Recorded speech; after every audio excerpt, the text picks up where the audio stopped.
Today, an interview in action from the ViVE event down here in Miami. My name is Bill Russell. I'm a former CIO for a 16-hospital system and creator of This Week Health, a set of channels dedicated to keeping health IT staff current and engaged. We want to thank our show sponsors who are investing in developing the next generation of health leaders: Gordian Dynamics, Quill Health, Tausight, Nuance, Canon Medical, and Current Health. Check them out at thisweekhealth.com/today. And now, on to our interview. All right, here we are from ViVE2022, and we have some special guests, Geoff Blanding with Optimum HealthIT, and we have the one and only Russ Branzell. I'd love to ask you questions about the conference, but we're going to focus in on a really cool program that CHIME and Optimum have partnered on. I'm going to start with you, Geoff. Why don't you tell us a little bit about the program and what its objectives are and what you're trying to do? Absolutely. So we're going out, we're recruiting new entrants into the healthcare IT career. So generally folks who are, maybe 0 to 5 years out of a bachelor's degree. We've got about 20% who are coming through with a master's degree. And we find really high aptitude people, talented people, high potential, don't have a long resume, but we think they're going to do great working with health systems, with health plans, with software companies in the healthcare IT space. And we bring them through a 3-month boot camp. And 6 weeks of that is in concert with CHIME. So we've got a 6-week program that we put them through for digital health professionals, where they learn really the foundation of how healthcare delivery works in the United States and how technology supports that. And then we add on to that with a technical certification. So put them through an industry-wide recognized certification that could be like an Epic cert, it could be ServiceNow, Salesforce, project management, cybersecurity, these really in-demand technologies. And then at the end of that, they come out, they've got a really well-rounded skill set with the healthcare industry knowledge. I'm laughing because as a CIO, I'm sitting here going, okay, can I just have the whole pipeline? Could you just feed them right into my Exactly. Well, and we started the program really kind of like around the onset of COVID is when we were designing it. So prior to the talent environment and Russ has been talking about the war for talent for years now, but it's never been more acute than right now. So the timing has worked out really well for us, where you can't find these resources otherwise. So we're really kind of building them from scratch. And at the end of it, we place them with clients in a long-term contract to hire. So we're really helping them build that team of the future and bring in these really talented people who they don't have a ton of experience, but they're really high potential and That's a build that team. beautiful win-win. Oh, absolutely. And I think the part, and I'm not saying you're underplaying it, but the part that I think is so valuable about this, many cases, these are not your traditional entry point people into the industry. We've got the tech equity program here where we're really talking about giving an equal and level playing field. You look at this group of students, I don't know how many cohorts we're into, a bunch, and even from the very beginning, they don't look like the traditional mix of people. And I mean, every makeup, every background, every ethnicity, every uniqueness of our society today, it is this really crazy eclectic group. But then what you also realize is these are people probably that wouldn't have got an easy chance into healthcare. Yeah. And I'm not saying this is easy by any means, but now you've got these brilliant people, and we've got the best and the brightest people teaching this. I mean, these are the rock stars of healthcare IT in leadership positions. And usually within one day of teaching them during our program, one of them calls me and said, this person, I gotta hire them. This person, brilliant. I mean, they don't teach because they're looking to hire people, but they just said, these people are amazing. Yeah. They're young people and they're absorbed into this program in such an amazing way. So, are you looking for more applicants at this point, or? Always, yeah. We love referrals. How many applicants do you get a year? So last year we got 10,000 and we hired 100. And that's how it works. So we hire them as Optimum full-time employees, but their first 3 months it's paid training basically. And we manage them that way too. So we're, that's kind of their performance, is how do you do in training, and there are a few people who might not work out, and we kind of help them find a different career that might be better for them. But that's a great benefit to our clients, that we're vetting them, where they're getting all the benefits of that training, they're getting the professional skills that are going to help them be really productive on day one. That ratio's worse than Harvard. I mean, 10,000 to 100. I wouldn't make it in, I'm sure. Oh no, I've already said I'm glad this program wasn't around when I was there, because I wouldn't have stood a chance. That's for sure. Wow, how do we get more in? I mean, when I think I've done probably about 15 CIO interviews, and top issue today? I mean, obviously we're coming through the pandemic, so the other issues are going. Cybersecurity is still number one, number two. Number one, number two is the battle for staffing and the clinical staff shortage. But we're talking specifically about the health IT staff shortage. I think as CIO, I'd like to see that be 500 people. Absolutely, and we can scale it, and the arrangement we have with CHIME is great. We can scale up to, I'm going to say unlimited cohorts, but we'll see. There probably is a limit. But so, no, actually, we talked about this in the very beginning. This is, you build a vision, you build a direction, and a thought process. But I said we're not going to. We were building much of this material ahead of time already for other reasons. Yeah. So we're not going to structure this for 2 or 3 cohorts a year. It is time consuming. It's intensive. It's a lot of effort. We've got to build this where this thing is of scale. And we openly said, well, there's 52 weeks in a year. It takes about 6 weeks. We started doing the math. We said, this has got to be able to scale with holidays and a few breaks. This has got to be in that 30 cohorts a year. Then we start talking about some real numbers. Yeah. Here, if we're putting 30 to 40 to 50 through every cohort, we're talking about 30 a year. Now we're talking about kind of a pipeline. And that's what we did with our boot camp. If you remember, our boot camp could scale and move forward as well, where we could get people in that kind of program. And I'd say the only thing holding us back from 500, 1,000 a year is demand, because there is it's a rethinking of how our clients are hiring and how they're sourcing people. So we meet with CIOs all the time who say, I need these people, and I've had a position open for 6 months, 8 months, 10 months. They have these vacancies because they have these kind of unachievable experience requirements, right? So it's instead of saying, hey, I need 10 years of Epic experience or ServiceNow experience or whatever, say, hey, let's get someone who's really smart and is going to be able to get there really fast.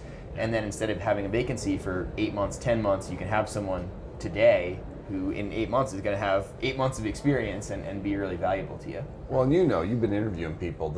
This shortage is not like normal shortage or even bad time shortage. Yeah. We've talked to people that have an 880 person staff and have 400 vacancies. 400 person staff with 120 vacancies and more. The attrition rate is just crazy right now.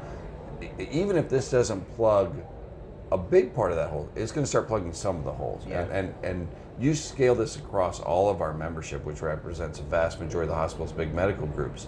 If any of them are even close to that level of vacancy, we've got to do a lot more. And my hope is that these guys get really, really busy, and we can put people full-time on this, because we can't right now because of the scale we have. So as we close this up, I want to talk about the specifics. Early on, you talked about they come out with potential certifications and those kind of things. Do you focus in on clinical informatics? You focus in on the technology track? Is there like a CTO track and a clinical informatics track? How do you? Yeah, so we've got about 9 curriculums right now with specific technologies or really kind of occupational types of tracks. So we've got EHR, ERP, cybersecurity, project management. There's a bunch of them, and we're always trying to figure out also what's next. Like where are those gaps that we can help fill? Because a lot of these things, to add on to Russ's point, what we're seeing in the market right now, it's not just these resources are hard to find or they're expensive because there's scarce supply. They just don't exist in a lot of these areas. And so it's really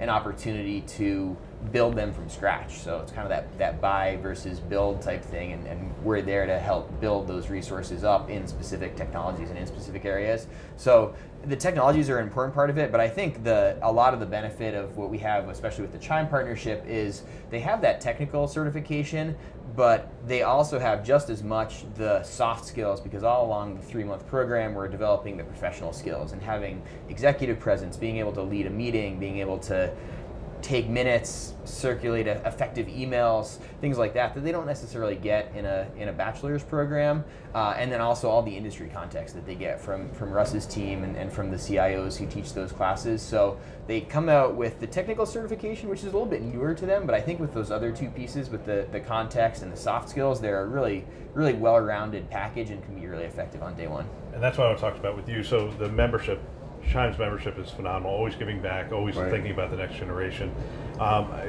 When you talk about this curriculum, what do you go to like the community and just say, hey, we need some people, or do you have a Well, we develop all of our own faculty, and meaning the faculty on ours have to go through a rigorous process. They have to get vetted. We put them in a faculty and training program. They have to get evaluated. It is not a simple process, especially now with our own licensed master's and doctorate programs. They actually have to go through a credentialing review process as well. And I jokingly say there's great CIOs, CHIME members out there. There's also great instructors, but there's only a few great CHIME digital leaders that are also great instructors. And we've all had that in college too, right? We had Exactly.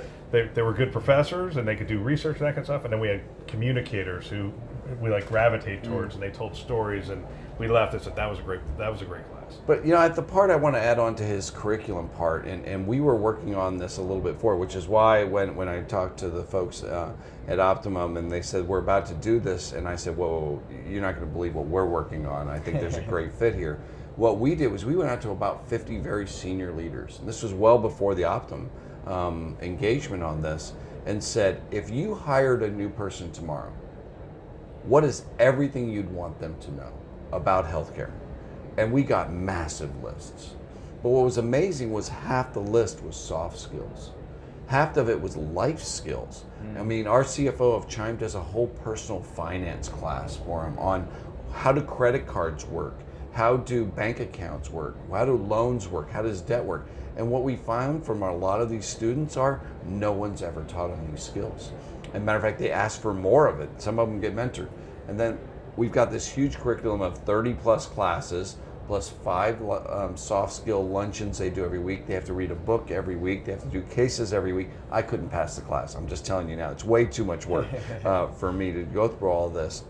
They get done at the end. They've basically taken what I jokingly say about a bachelor's worth of the core classes of what you would have needed. But they come out with it with 30 to 35 of the people you interview, top leaders in the industry as part of their network. Part of our gig on faculty is you cannot be in faculty if you're not there for those students for the rest of their career. So every one of them gives their personal information out, their personal email out to every one of those people. And I jokingly say these graduates have a better network than most of the people that work at Optimum IT and me. I mean, it's just crazy. These people are personal friends and they become mentors for them. I mean, Sarah Richardson almost adopts some of these kids and guides them later and helps them in their careers when they're in these places. Because they don't want to call Geoff and Larry and all the people at Optimum when they go, I'm not really sure what's happening at this place and I'm working here. They call the CIOs and say, help me. And they do. It's amazing. It's an amazing, like I'm jealous of the opportunities these new hires are getting. Yeah. And one of my favorite things that's happened in the career path journey is we had a call set up with John Kravitz at Geisinger.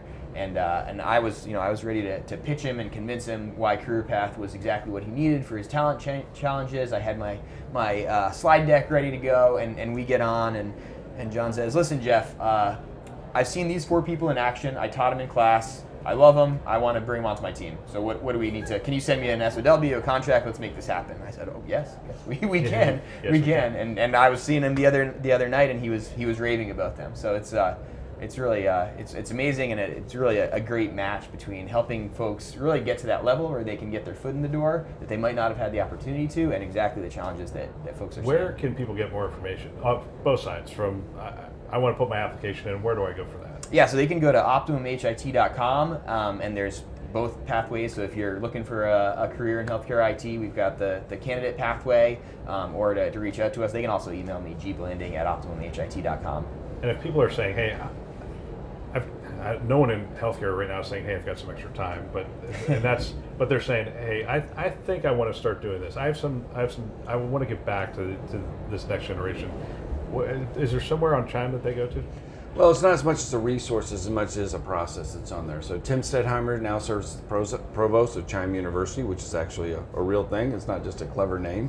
It's actually our whole brand and model and structure for that. Or myself. I mean, I give everybody in the world my cell phone. So if you want to be part of us, if you're part of our CHIME membership, we now have a lot of professionals out in the industry. Some of our keynote speakers at our events come back and said, I want to teach at your university. And we're like, well, we'll see if you're good enough, kind of deal. It's part of the fun in that. But we're glad to help anytime and engage those folks. Yeah, and it's only the highest quality people, because I've never taught in CHIME. Well, we've never seen you teach. That's the thing. There you go. Yes. How about that?